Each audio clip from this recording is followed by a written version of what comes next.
This is the family room. It served as the library at the fair, and when the Potters moved the house here, they started using that as a family gathering spot, and we continue to do that. The arch was at the fair, but they added the pocket doors and the glass when they moved it here. This is a partner's desk by R.J. Horner, probably about 1890. Underneath you'll see winged griffins, and these are called seated griffins because they're sitting down, and they have the body of a lion and the wings of an eagle, and that's considered a sign of strength. This is a partner's desk, which means one person used one side and the other person used the other side, so they each got a center drawer, and then on the sides you see the side drawers that go all the way to the length of the desk, and each person got the two side drawers on their right. So on the table there's some pottery, and the pot on the right is by Dick Hay, and that's called Coming Through. And so you see 3 shoes on the front, and if you look at the back, there's just 1 boot sticking through, coming through. Okay. The vessel on the left of the table is by David Harold, who taught at DePauw University. So when we were contacting artists, we were having a hard time finding anything by David Harold. We'd been talking to Richard Burkett, who was at DePauw, and he said that he asked about David Harold. We said, no, we don't have any. And he said, well, you have to have a David Harold. So he donated this piece.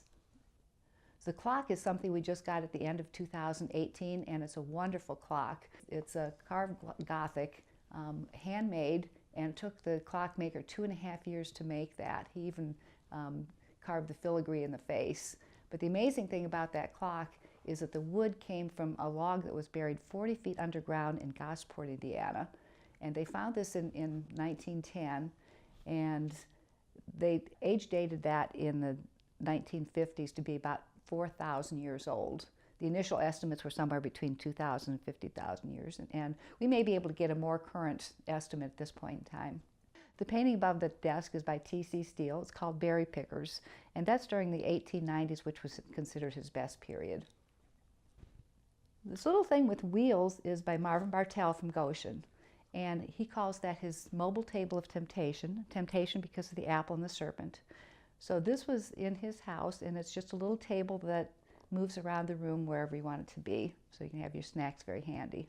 The stool on the floor is Marvin Bartell's chief stool, and that actually is his face in there.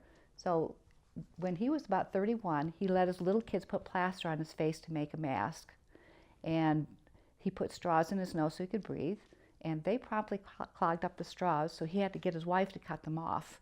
And so this was in his house since 1977. He's in his 80s now.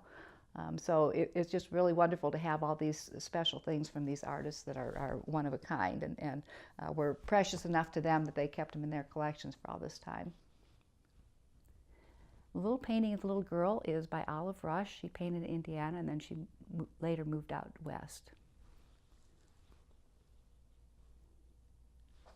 This cow table is also by Marvin Bartell.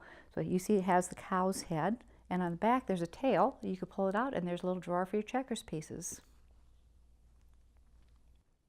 In the corner on the side of the bookcase, across the bottom, there's some works by Malcolm Smith. Malcolm Smith's a professor at Indiana University, and he's African-American, and he has a lot of hip-hop influence in his work. As you can see, it's different than most of them. The piece across the center were made by Jim Kemp. He was an Indianapolis artist, Greenfield, I believe, and these are airbrushed on. Jim made a lot of pieces, and whenever he'd go to an art show, he would price them so that he sold them. So almost every art show, he sold them out. And he turns out to be, when people walk through the house, one of the most popular artists. People look at those and say, wow, I really like that work. The piece on the top and the piece on the wall are by John Goodhart, who was the second ceramics professor at Indiana University following Karl Marx. The sofa along the wall is another example of furniture made in that 1890 period of time that used winged griffins. If you see the arms are winged griffins. They're called attached winged griffins because the wings are folded back and attached to the arm of the sofa. Now, this sofa was made by the Carpent Furniture Company in Chicago.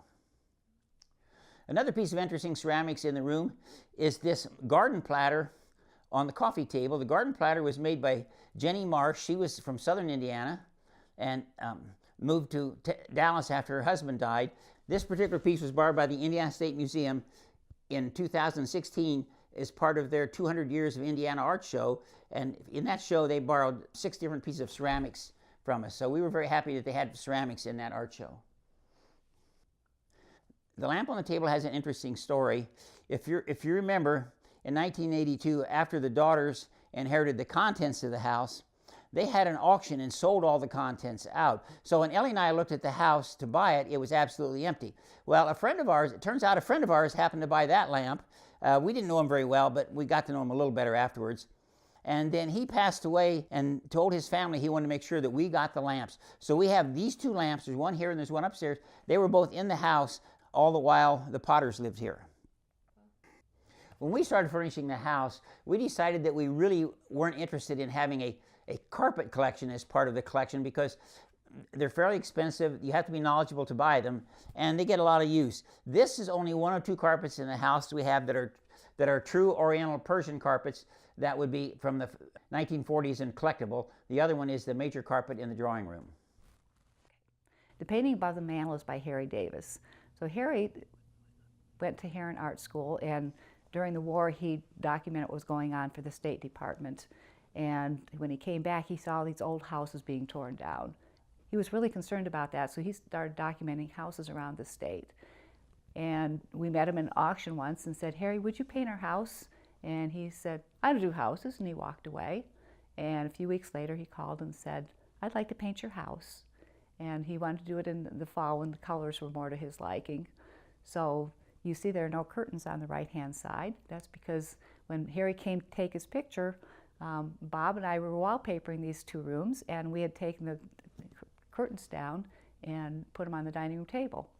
And the other thing is I was out washing windows and noticed that there was one of the urns missing on the left-hand side. And we went up to look at the painting after Harry was just about done, and I noticed that urn was missing, so I told Harry, and he did paint the urn in for us, but the curtains are still empty. So the reason for the triple hung windows is that back then they had taxes in different ways, and if there was a door to a space, it was considered a usable space, and therefore it was taxable. So by having triple hung windows, you could raise the bottom 2 sashes and walk out as though it were a door, but not have to pay the tax.